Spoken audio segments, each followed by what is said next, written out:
Hello friends, இன்றைக்கி நம்ம கருணக்கிழங்கு வறுவல் எப்படி செய்கிறதுன்னு பார்க்கலாம்.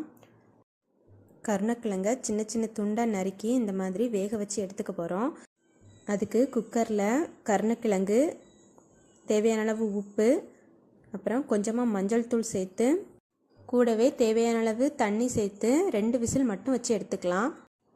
கிழங்கு அதிகமாக வெந்துடக்கூடாது, அதனால் 2 விசில் மட்டும் வச்சு எடுங்க, இல்லைன்னா ஃப்ரை பண்ண முடியாது.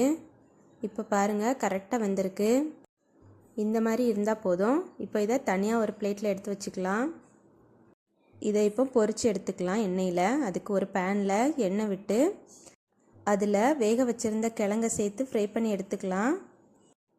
எண்ணெயில் போட்டுட்டு 2 நிமிஷம் அப்படியே விட்டுறலாம்.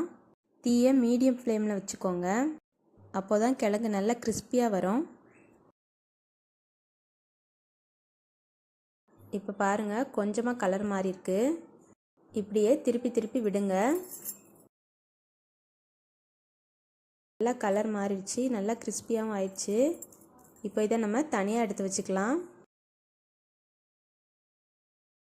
இப்போ நம்ம மசாலா செய்ய ஆரம்பிக்கலாம்.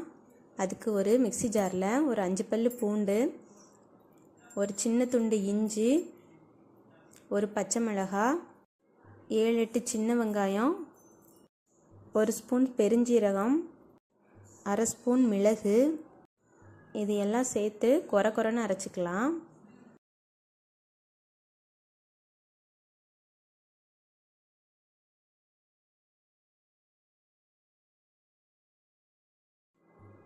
இங்கே பாருங்கள், இந்த மாதிரி அரைச்சா போதும்.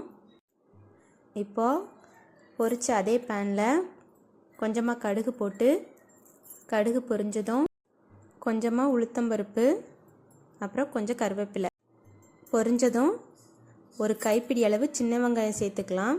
சின்ன வெங்காயம் இல்லைன்னா ஒரு பெரிய வெங்காயம் சேர்த்துக்கோங்க. நல்லா பொடியாக நறுக்கி சேர்த்துக்கோங்க. கலர் மாறுற வரைக்கும் வதக்கிக்கலாம்.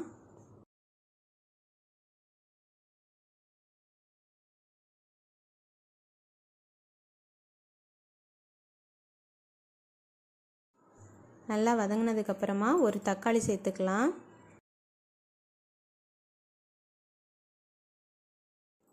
கூடவே கொஞ்சமாக உப்பு சேர்த்துக்கலாம். கொஞ்சம் சேர்த்தா போதும், ஆல்ரெடி நம்ம கிழங்குக்கு உப்பு சேர்த்துருக்கோம், அதனால் இந்த மசாலாவுக்கு மட்டும் சேர்த்துக்கலாம். இதை ஒரு 10 நிமிஷம் மூடி போட்டு வேக வச்சு எடுத்துக்கலாம். இப்போது தக்காளி நல்லா வெந்துருச்சு. நம்ம அரைச்சி வச்சுருக்க பேஸ்ட்டை சேர்த்து நல்லா வதக்கி விட்டுட்டு கூடவே கொஞ்சமாக மிளகாய்த்தூள் சேர்த்துக்கலாம். உங்கள் காரத்துக்கு ஏற்ற மாதிரி சேர்த்துக்கோங்க. காஷ்மீரி மிளகாய்த்தூள் சேர்த்தா இன்னும் நல்லாயிருக்கும். மசாலாவை வதக்கி விட்டுட்டு கொஞ்சமாக தண்ணி சேர்த்து பச்சை வாசனை போகிற வரைக்கும் வேக வச்சுக்கலாம். மசாலா இப்போது நல்லா வெந்துருச்சு. கடைசியாக இதில் கொத்தமல்லி தழையை சேர்த்து நம்ம பொரித்து வச்ச கிழங்கை சேர்த்து நல்லா மிக்ஸ் பண்ணி விடலாம்.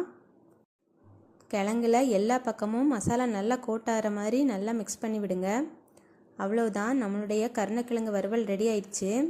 இதை வீட்டில் கண்டிப்பாக செஞ்சு பாருங்கள், ரொம்ப நல்லாயிருக்கும். செஞ்சு பார்த்துட்டு எப்படி இருந்துன்னு சொல்லி கமெண்ட் பண்ணுங்கள். உங்களுக்கு பிடிச்சா லைக் பண்ணுங்கள், ஷேர் பண்ணுங்கள், கண்மணிக்கு சப்ஸ்கிரைப் பண்ணுங்கள்.